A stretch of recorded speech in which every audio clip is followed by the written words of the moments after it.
اعوذ باللہ من الشیطان الرجیم بسم اللہ الرحمن الرحیم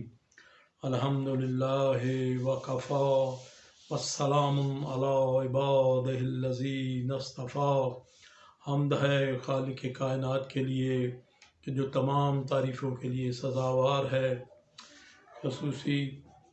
سلام ہے محمد و آل محمد پر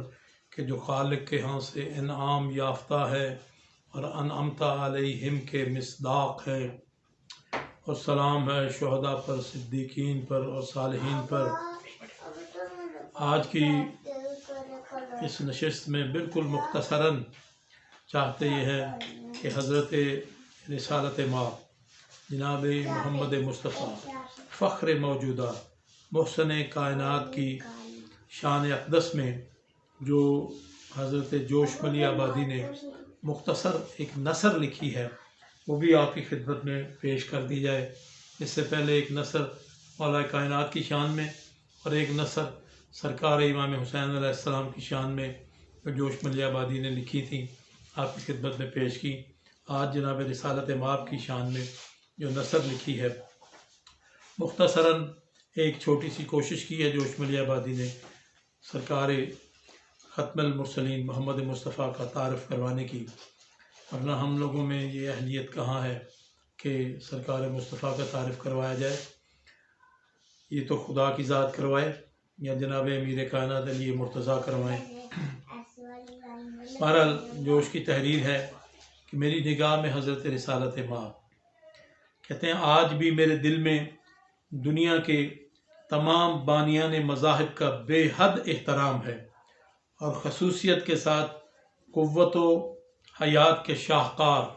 حضرت محمد عربی، حضرت علی اور حضرت حسین علیہ السلام کا شیدائی اور آبائی عقائد سے آزاد ہو جانے کے باوجود میں ان متذکرہ بالا تینوں مقتدر ہستیوں کا دل سے پرستار ہوں۔ جوش ملی آبادی کہہ رہے ہیں حضرت کے بارے میں اکثر یہ سوچتا رہتا ہوں کہ عرب کی سی جہالت کی راج دہانی میں،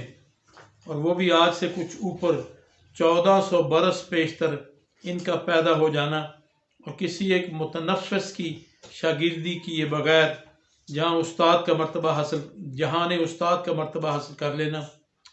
روزگار کا ایک ایسا معجزہ عظیم ہے کہ انسانی تاریخ انگشت حیرت کو اپنے دانتوں کے نیچے سے آج کے دن تک نہیں نکال سکی ہے۔ وہ پیدائشی عالم، وہ پیدائشی مفکر اور نظری نہیں عملی مفکر تھے۔ انہوں نے جاہلوں کے درمیان حقائق کو آشکار کر کے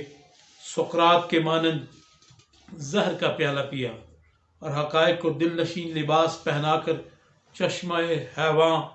پر قبضہ کر لیا۔ سقراط نے اپنی قوم کی ذہنی سطح سے بلند ہو کر زبان کھولی،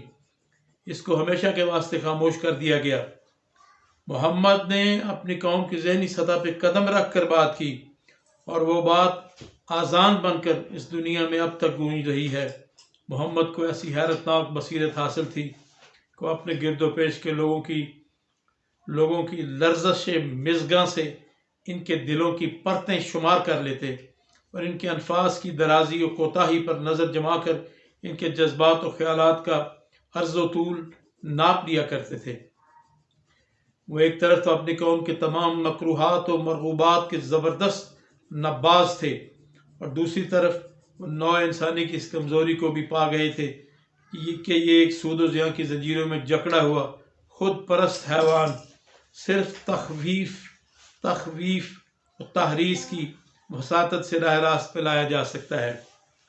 اور اسی لیے وہ دوزخ کے انگاروں اور حوروں کے رخساروں کو دمکا کر اپنی قوم کو راہ راست پہ لے آئے۔ انہوں نے ایک مصلح عملی حکیم کی مانند یہ فیصلہ کر لیا تھا کہ وہ اپنی تقریروں میں ایسی فلسفیانہ موشگافی، ایسی منطقی پردہ دری اور ایسی حقائق کشا برہنہ گفتاری سے کام نہیں لیں گے جس سے ایک صحرا نشین قوم کی فعالیت میں فرق پڑ سکتا ہے، اور اسی دانشمندانہ فیصلے کی بنا پہ انہوں نے کاروان خیال کی نقل و حرکت کے واسطے ایک وجدانی شاہراہ تراش لی۔ اس کے دونوں طرف روایات، کنایات، اشارات، تمثیلات اور تشبیہات کے درخت اس قدر پیوستگی کے ساتھ نصب فرمائے کہ منطق کی شعلہ بار دھوپ اس شاہراہ کے مسافروں کو جلسا نہ سکے، اور تمام قافلے بے روک ٹوک چلتے رہے، جس کا نتیجہ یہ نکلا کہ ان کے کلمات کی کھنک، ان کے لہجے کی لچک اور ان کے پراسرار الفاظ کی دھنک کے نیچے اس شاہراہ سے لاکھوں قافلے اب تک گزرتے نظر آ رہے ہیں، اور محمد کا دل کروڑوں انسانوں کے سینوں میں آج بھی دھڑک رہا ہے۔ اور پھر دنیا کی سب سے زیادہ انوکھی بات یہ ہے کہ موت کے بھیانک میدان میں حوروں کے خیمے نصب کر کے انہوں نے عربوں کے خون میں وہ حرارت پیدا کر دی کہ مٹھی بھر آدمیوں نے دیکھتے ہی دیکھتے آدھی دنیا کو مسخر کر کے اپنے خاک نشین کملی والے تاجدار کے قدموں پہ لا کر ڈال دیا۔ اے غلاموں کو مقام فرزندی تک لانے والے، اے قاتلوں کو مسیحائی کے گر سکھانے والے، اے انگاروں میں پھول کھلانے والے،